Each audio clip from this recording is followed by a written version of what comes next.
Hey gang, I wanted to bring what we talked about the other day to a conclusion here because shortened period, we didn't get all the way through everything, and so I'm just going to highlight maybe the key points that we were talking about from class that will hopefully help you on this weekend's assignment. So here's what we have: the general form for an exponential function. Okay, this is part of your notes here is f of x is equal to a times b to the x minus h plus k, where a, h, and k are parameters that dilate, okay, and dilate means it compresses or, what's the other word I use, stretches, okay, reflect or translate. Translate means to slide it left, right, up, down, the parent function, okay, with a base b. So the value of a, the value of the absolute value of a, stretches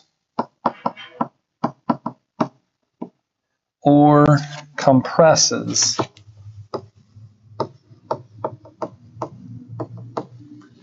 the parent function, okay?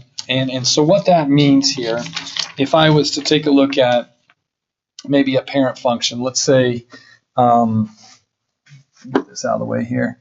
If I was to go ahead and do, the parent function looks like this, okay? If we are going to vertically stretch that means this. Oh, this shouldn't go below. Let me redo this. Okay, we have this. The parent function maybe comes in here like this and does this. Okay, but if we're going to vertically stretch it, we're going to go in an upward motion from there. So it would look maybe something like this.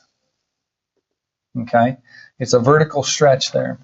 Now, if it compresses vertically, meaning it would be compressing downward, it'll come in here and it will be below it like that, okay? So that's how it changes, it dilates it, a stretch versus a compression. The next part says when A is negative, the graph is reflected across the x-axis.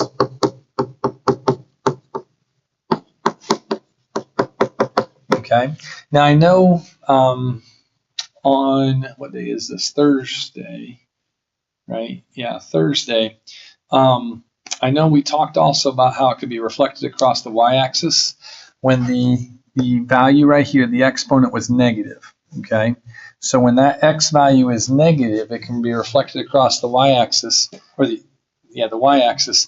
But I was talking to Mr. Rader, and he was telling me that in Algebra 2, it's something that's just hinted about, but isn't really discussed a whole lot. So we too aren't going to discuss that a lot here today. The value of h shifts or translates the parent function. So remember this right here, okay, and remember it's always the opposite because the base function has x minus as a part of it. So when we plug in a negative right here, it becomes a positive. When we plug in a positive, it becomes a negative. So it's always the opposite, and it shifts it left or right, okay?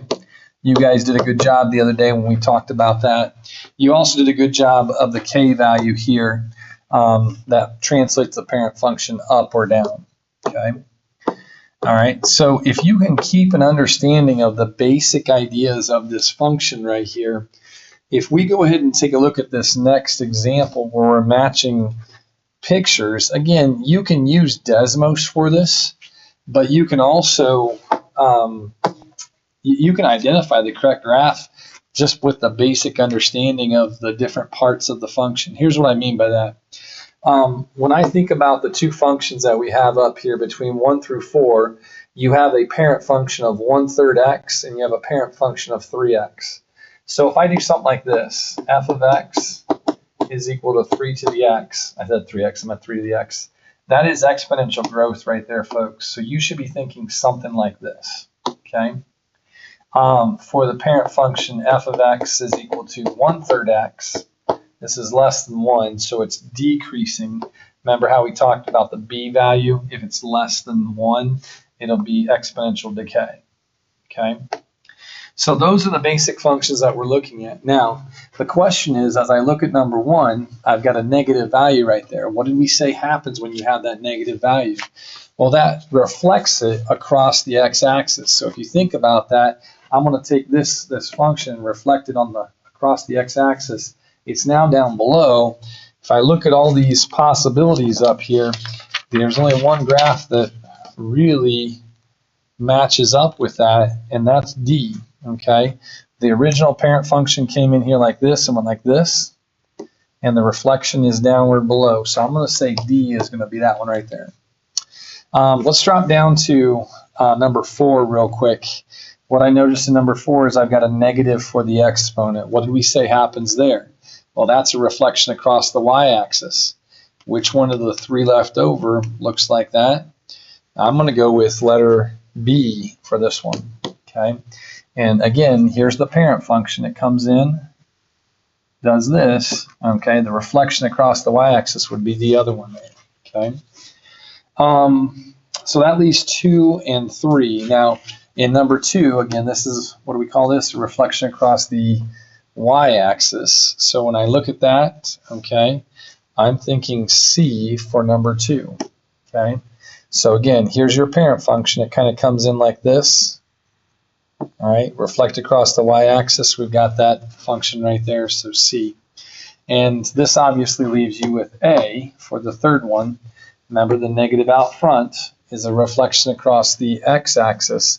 If my parent function looks something like this, right? Oh, that was poorly drawn. Like this, okay? Reflect across the x-axis, we have that other function there.